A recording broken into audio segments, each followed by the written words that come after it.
अब हम आपको यह बताएंगे कि क्या मुख्तार अंसारी और अतीक अहमद के नाम पर उत्तर प्रदेश के मुसलमान वोटर एकजुट होकर इस बार बीजेपी के खिलाफ वोट डालने वाले हैं। मतलब क्या अतीक अहमद और मुख्तार अंसारी ने उत्तर प्रदेश के मुसलमानों को एक कर दिया है?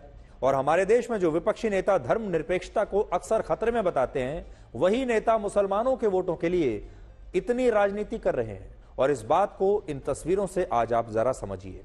ये तस्वीरें उत्तर प्रदेश के गाजीपुर की हैं, जहां असदुद्दीन ओवैसी ने मुख्तार अंसारी को शहीद बताने के बाद उनके परिवार से उनके घर जाकर मुलाकात की और कहा कि वो इस मुश्किल वक्त में मुख्तार अंसारी के परिवार और उनके चाहने वालों के साथ कंधे से कंधा मिलाकर खड़े हुए हैं। देखिए, बातचीत किया हमसे। इतना बड़ा वाकया हुआ है, जुडिशियल कस्टडी में उनकी मौत हुई है और यहाँ की प्रदेश सरकार उसकी जिम्मेदार है, तो हम उनको कंडोलेंसेस और पुरसा देकर आए। तो अब मुख्तार अंसारी के नाम पर भी जबरदस्त राजनीति हो रही है। क्यों हो रही है और इसका क्या नतीजा होगा, उससे पहले मैं आपको वो भीड़ दिखाना चाहता हूं। आज की आप भीड़ देख लीजिए। और आपको याद होगा, जिस दिन मुख्तार अंसारी का जनाजा यहां से निकाला जा रहा था, उस दिन गाजीपुर में जबरदस्त भीड़ थी और वही भीड़ इस समय हम आपको दिखा रहे हैं। ये भीड़ देखने के बाद आपको पता चलेगा कि मुख्तार अंसारी की मौत ने कैसे इस इलाके के मुसलमानों को एकजुट कर दिया है। बड़ी संख्या में लोग उनके जनाजे के आसपास थे और उस दिन वहां पर पहुंचे थे उनके अंतिम दर्शन करने के लिए। और ये जो तस्वीरें हैं, ये पूरे भारत ने देखी हैं कि मुख्तार अंसारी की मौत के बाद कैसे उस इलाके के मुसलमान एकजुट हो गए हैं, एक साथ आ गए हैं। कहने के लिए मुख्तार अंसारी एक अपराधी था, एक डॉन था, लेकिन ये लोग उसे ना तो अपराधी मानते हैं, ना डॉन मानते हैं, ये लोग उसे गॉड फादर मानते हैं। अब बड़ी बात यह है कि मुसलमान एक साथ हो गए। ये तस्वीरें तो आपने देख ली, लेकिन टीवी पर जब देश भर में ये तस्वीरें बीजेपी के हिंदू वोटर्स ने देखी होंगी, तो वो भी इन तस्वीरों को देखकर शायद एकजुट होने की तैयारी कर रहे होंगे। तो कहीं ऐसा ना हो कि मुख्तार अंसारी की मौत जो है वो वोटर्स को भी ब्लैक और व्हाइट में धर्म के आधार पर बांट दे। उत्तर प्रदेश में मुख्तार अंसारी के नाम पर दो गठबंधन इस समय मुस्लिम वोटों की खुलकर राजनीति कर रहे हैं।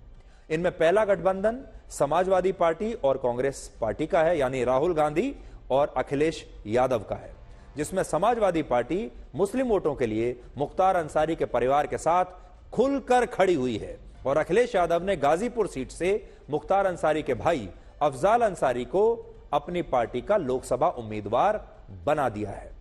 जबकि दूसरा गठबंधन असदुद्दीन ओवैसी की पार्टी का और अपना दल का है, उनके बीच में हुआ है। और यह गठबंधन भी उत्तर प्रदेश की 80 में से 30 सीटों पर चुनाव लड़ने वाला है। और इसलिए शायद ओवैसी को ऐसा लग रहा होगा कि अगर वो मुख्तार अंसारी के परिवार को अपना समर्थन देते हैं, उनके घर जाते हैं, उन्हें शहीद बताते हैं, तो इससे चुनाव में उन्हें भी मुसलमानों के वोट मिल जाएंगे। और इससे दुर्भाग्यपूर्ण कुछ और नहीं हो सकता कि हमारे देश के बड़े बड़े नेता, हमारे देश की बड़ी बड़ी पार्टियां सिर्फ मुसलमान वोटों के लालच में आज इस अपराधी का साथ दे रही हैं।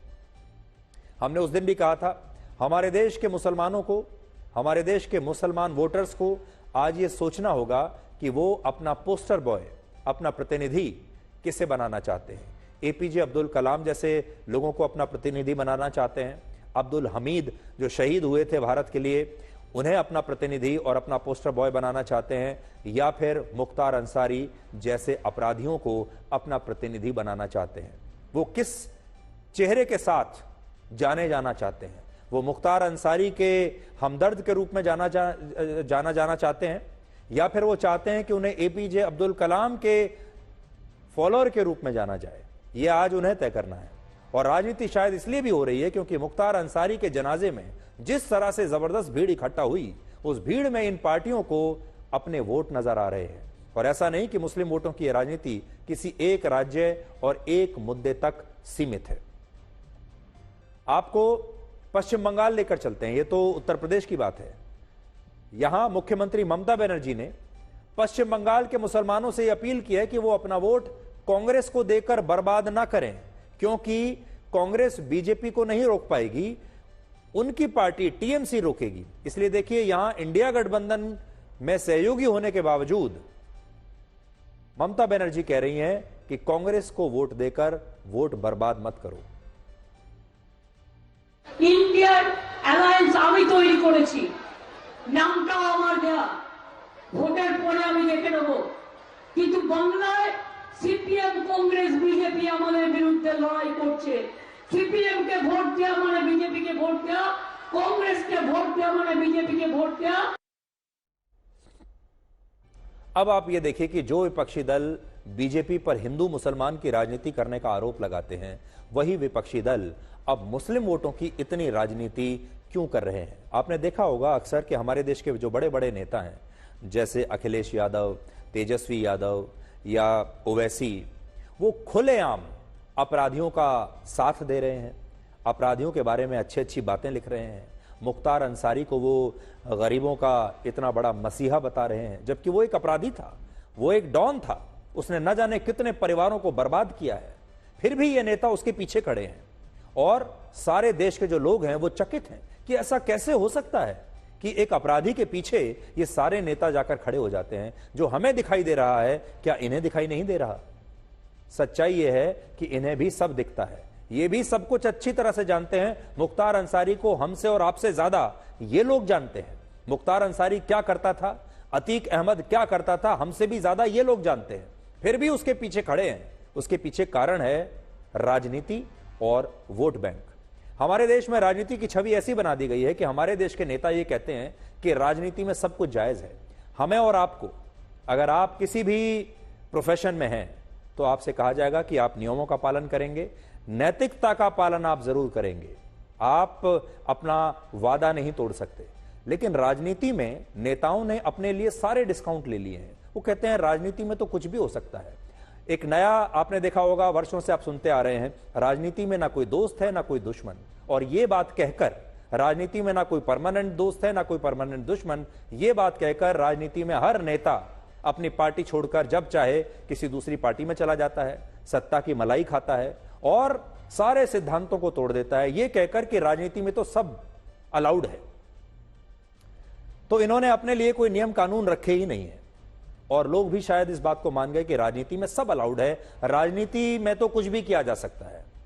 इस बार के लोकसभा चुनाव में मुख्य रूप से 3 मुद्दों के आधार पर मुस्लिम वोटों की राजनीति हो रही है और इस बार खास तौर पर जो उत्तर प्रदेश का मुसलमान है या फिर पूरे देश का मुसलमान है, उसके दिमाग में 3 बड़े मुद्दे हैं, 3 बड़े फैक्टर हैं जो मैं आपको बताता हूं कि इस बार भारत का मुसलमान क्या सोच रहा है। सबसे बड़ा मुद्दा उसके दिमाग में जो छाया हुआ है वो है राम मंदिर और बाबरी मस्जिद का मुद्दा। और क्योंकि कांग्रेस पार्टी ने रामलला की प्राण प्रतिष्ठा के कार्यक्रम का बहिष्कार किया था, इसलिए इस मुद्दे पर कांग्रेस को चुनाव में मुस्लिम वोट मिल सकते हैं और मुसलमानों की जो पहली सहानुभूति गई वो कांग्रेस के प्रति गई, सिर्फ इसलिए क्योंकि कांग्रेस के नेता राम मंदिर नहीं गए थे और वो बाबरी मस्जिद के बारे में छोटे बयान देते चले गए। और देश के मुसलमानों को लगा कि ये एक ऐसी पार्टी है जो राम मंदिर के मामले पर हमारे साथ खड़ी है, ये बाबरी मस्जिद के साथ खड़े हैं, ऐसा इंप्रेशन उन्हें लगा। तो ये मुद्दा देश के मुसलमानों के दिमाग में है पहले नंबर पर। दूसरा मुद्दा है सीएए का। तो जो राम मंदिर का मुद्दा है उस पर पूरी लीड ले ली कांग्रेस पार्टी ने, वहां कांग्रेस पार्टी सबसे आगे रही, इसलिए कांग्रेस को फायदा होगा। दूसरा मुद्दा है सीएए का, जिस पर ममता बनर्जी ने लीड ले ली और ममता बनर्जी को मुसलमानों के वोट मिल सकते हैं। खास तौर पर पश्चिम बंगाल में वहां के जो मुसलमान हैं वो कांग्रेस की बजाय ममता बनर्जी को वोट देंगे और इसलिए क्योंकि ममता बनर्जी ने सीएए का जबरदस्त विरोध किया है, यहां तक कह दिया है कि वो अपने राज्य में पश्चिम बंगाल में सीएए को लागू नहीं होने देंगी, यहां तक कह दिया है। और मुसलमान वोटर के बारे में एक बात ये कही जाती है कि वो बीजेपी को रोकना चाहता है और वो अपना वोट कभी बर्बाद नहीं करता। इसलिए वो ये देखता है कि कौन सी ऐसी सबसे मजबूत पार्टी है जो बीजेपी को रोक सकती है, फिर वो उसे वहां वोट देता है। तो वो जानता है कि पश्चिम बंगाल में कांग्रेस बीजेपी को नहीं रोक पाएगी, इसलिए वो वोट देगी ममता बनर्जी को। लेकिन उत्तर प्रदेश में वो जानते हैं कि समाजवादी पार्टी और कांग्रेस ही विकल्प है, इसलिए उत्तर प्रदेश में उसका वोट जाएगा अखिलेश यादव को या राहुल गांधी की पार्टी को। देश के मुसलमानों के मन में तीसरा मुद्दा है मुख्तार अंसारी और अतीक अहमद जैसे कुख्यात अपराधियों का इस तरह मारे जाना और फिर वो उनका समर्थन करना, और वो इन्हें अपने लोकल हीरो मानते हैं और इनके परिवार के साथ खड़े होकर मुस्लिम वोटों को जो है बड़े बड़े नेता अब साधना चाहते हैं, क्योंकि खास तौर पर जो पूर्वी उत्तर प्रदेश है वहां का मुसलमान इन अपराधियों को अपना नेता भी मानता था, अपना हीरो भी मानता था, अपना गॉडफादर भी मानता था। और यह काम उत्तर प्रदेश में समाजवादी पार्टी और असदुद्दीन ओवैसी जैसे नेता कर रहे हैं। बिहार में लालू यादव की पार्टी आरजेडी भी मुख्तार अंसारी के नाम पर मुस्लिम वोटों की तुष्टीकरण कर रही है। और इस राजनीति को आप आज कुछ आंकड़ों से समझिए कि यह राजनीति इतनी जरूरी क्यों हो गई है। भारत में इस समय लगभग 15% मुसलमान वोटर हैं, जबकि लोकसभा की 543 सीटों में से कुल 101 सीटें ऐसी हैं जिन पर मुस्लिम वोटर्स की संख्या 20% या उससे ज्यादा है। और ये वो सीटें हैं जिन पर मुसलमानों के वोट अगर विभाजित ना होकर एकजुट होकर किसी एक पार्टी या उम्मीदवार को मिल जाएं तो उस पार्टी की जीत की संभावना बहुत बढ़ जाती है। और यही वजह है कि हमारे देश में मुस्लिम वोटों की राजनीति इतनी खुलकर होती है। यह राजनीति भी जिन राज्यों को सबसे ज्यादा प्रभावित करती है उनमें उत्तर प्रदेश, बिहार, पश्चिम बंगाल, केरल और असम प्रमुख है। और ऐसा इसलिए क्योंकि इन राज्यों में मुस्लिम वोटर्स की आबादी 15% से 35% के बीच है। जैसे असम में 34.2%, पश्चिम बंगाल में 27%, केरल में 26.6%, उत्तर प्रदेश में 19.3% और बिहार में भी 16.9% मुस्लिम वोटर्स हैं। तो सोचिए, यहां के जो विपक्षी दल हैं वो मुसलमानों के प्रति ऐसा तुष्टीकरण ना करें तो फिर क्या करें, चुनाव कैसे जीतेंगे। इन राज्यों में भी उत्तर प्रदेश, बिहार और पश्चिम बंगाल जैसे राज्य ज्यादा महत्वपूर्ण हैं, जहां लोकसभा की अकेले 30% यानी 162 सीटें हैं।